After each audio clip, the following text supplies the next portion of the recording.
Hello বন্ধুরা, কেমন আছেন সবাই? আশা রাখছি আপনারা প্রত্যেকেই যে যেখানেই আছেন ভীষণই ভালো আছেন। আজ আপনাদের সাথে শেয়ার করতে চলে এলাম আমার ভীষণ পছন্দের একটা রেসিপি, আনারসের চাটনি। আমার মতো অনেকেই হয়তো আছেন যারা এই চাটনিটা খেতে ভীষণই পছন্দ করেন। কমেন্ট করে জানাবেন যারা এটা খুব পছন্দ করেন। আনারসের চাটনি বানানোর জন্য প্রথমেই কিন্তু আনারসটাকে খুব ভালোভাবে কেটে নিতে হয়। আমার শাশুড়ি মা এই কাজটা করে দিচ্ছেন সম্পূর্ণভাবে। পুরো করে কিন্তু আনারসের খোসাটা ছাড়িয়ে ফেলে এর ভেতরে যে ছোট্ট ছোট্ট কালো অংশগুলো সেগুলোকেও খুব ভালোভাবে বাদ দিয়ে দিতে হবে। আর আনারসের চাটনি করবার জন্য আনারসটাকে কিন্তু খুব সরু সরু বা পাতলা আকারে কেটে নিতে হবে। এই কাটার কাজটাই কিন্তু যথেষ্ট সময় সাপেক্ষ, কারণ অনেকক্ষণ সময় লেগে যায় এই কাটা বাছার কাজগুলো করতে। কাটা কিন্তু হয়ে গেছে সম্পূর্ণ একটা আনারস। এবার চলুন রান্নাটা শুরু করা যাক। রান্নাটা কিন্তু খুব অল্প সময় আর অল্প উপকরণের মধ্যে হয়ে যায়। প্রথমেই কড়াইতে সামান্য পরিমাণ সর্ষের তেল গরম করে ফোড়ন হিসাবে দিয়ে দেওয়া হলো 5 ফোড়ন এবং একটা চেরা শুকনো লঙ্কা। ফোড়নটা একটু ভাজা ভাজা হয়ে যাওয়ার পর সম্পূর্ণ আনারসগুলোই কিন্তু এর মধ্যে দিয়ে দেওয়া হলো। আনারসগুলো দিয়ে খুব ভালোভাবে নাড়াচাড়া করে একটু কষিয়ে নিতে হবে। আনারসটা কষানোর সময় দুটো উপকরণ কিন্তু এর মধ্যে যুক্ত করা হবে। কিছুটা লবণ, সেটা কিন্তু খুব সামান্য পরিমাণ স্বাদের ব্যালেন্সের জন্য। এটা দিয়ে একটুখানি নাড়িয়ে সামান্য পরিমাণ হলুদের পরিমাণটা কিন্তু থাকবে খুবই কম। সামান্য পরিমাণ হলুদও কিন্তু এর মধ্যে দিয়ে বেশ কিছুক্ষণ সময়ের জন্য কষিয়ে নিতে হবে এই আনারসগুলোকে বেশ খানিকক্ষণ সময়ের জন্য। আরও কিছুক্ষণ সময় কিন্তু নাড়িয়ে চাড়িয়ে কষিয়ে নিলেই দেখা যাবে আনারসগুলো ধীরে ধীরে নরম হয়ে আসছে এবং একটা ট্রান্সপারেন্ট ভাব কিন্তু এর মধ্যে চলে আসবে। এই অবস্থায় এর মধ্যে দিয়ে দিতে হবে বেশ কিছুটা পরিমাণ জল এবং খানিকক্ষণ সময় ধরে কিন্তু আনারসগুলোকে খুব ভালোভাবে সেদ্ধ করে নিতে হবে। এই পর্যায়ে কিন্তু বেশ ভালোভাবেই আনারসগুলো ট্রান্সপারেন্ট হয়ে গেছে।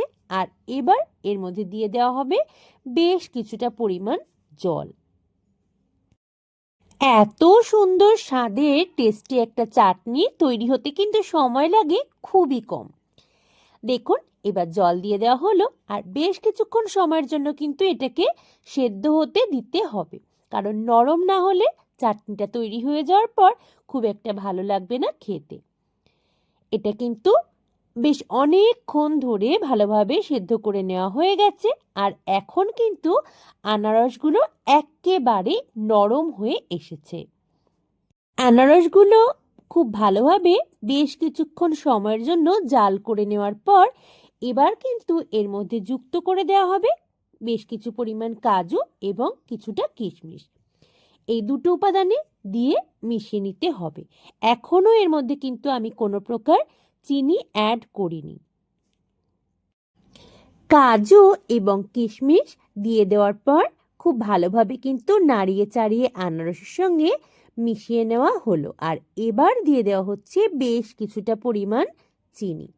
আনারস স্বাভাবিকভাবেই মিষ্টি, তাই খুব বেশি চিনি ব্যবহারের কিন্তু একেবারে প্রয়োজন নেই। এবার চিনিটা গলা অবধি কিন্তু আমাদের অপেক্ষা করতে হবে আরও বেশ খানিকক্ষণ সময়, যাতে আনারসের মধ্যে এই চিনির মিষ্টতা একেবারে মিলেমিশে যায়। চিনি দিয়ে দেওয়ার পর চিনিটাকে গলতে যেমন সময় দেওয়া হয়েছে, তেমনি কিন্তু আনারসগুলোর মধ্যেও খুব ভালোভাবে মিষ্টতা প্রবেশ করেছে। এবার গ্যাসের ফ্লেমটাকে অফ করে দিয়ে এটাকে ঠান্ডা হতে দিতে হবে বেশ কিছুটা সময়ের জন্য। তবে আমার চাটনি এখনো কিন্তু রেডি হয়নি, আরও একটু কাজ বাকি রয়ে গেছে।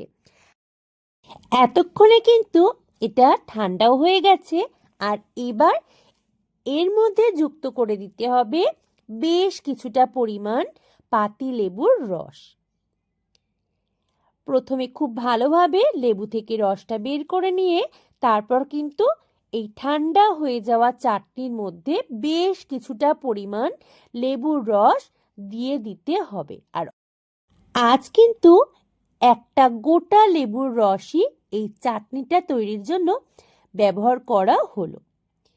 সম্পূর্ণ লেবুর রসটা মিশিয়ে আরও একবার চামচের সাহায্যে পুরো চাটনিটার সাথে ভালোভাবে মিলিয়ে মিশিয়ে নিতে হবে। আনারসের চাটনি কিন্তু সম্পূর্ণভাবে রেডি হয়ে গেছে এখন।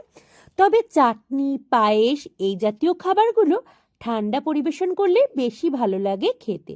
তাই আরও একটু সময় আমরা অপেক্ষা করব আরও ভালোভাবে ঠান্ডা হয়ে যাওয়ার জন্য। তো কেমন লাগলো আজকের রেসিপিটি অবশ্যই কিন্তু জানাবেন কমেন্ট করে। আপনাদের কমেন্টের অপেক্ষায় রইলাম। আর অবশ্যই যদি আমার ভিডিওগুলো ভালো লাগে আপনাদের, লাইক করতে ভুলবেন না। আজকের মতো এই পর্যন্তই। আপনাদের সঙ্গে দেখা হবে খুব তাড়াতাড়ি। আর যারা এখনও সাবস্ক্রাইব করেননি মৌসুমীজ ওয়ার্ল্ডকে, সাবস্ক্রাইব করে প্লিজ পাশে থাকবেন আমার।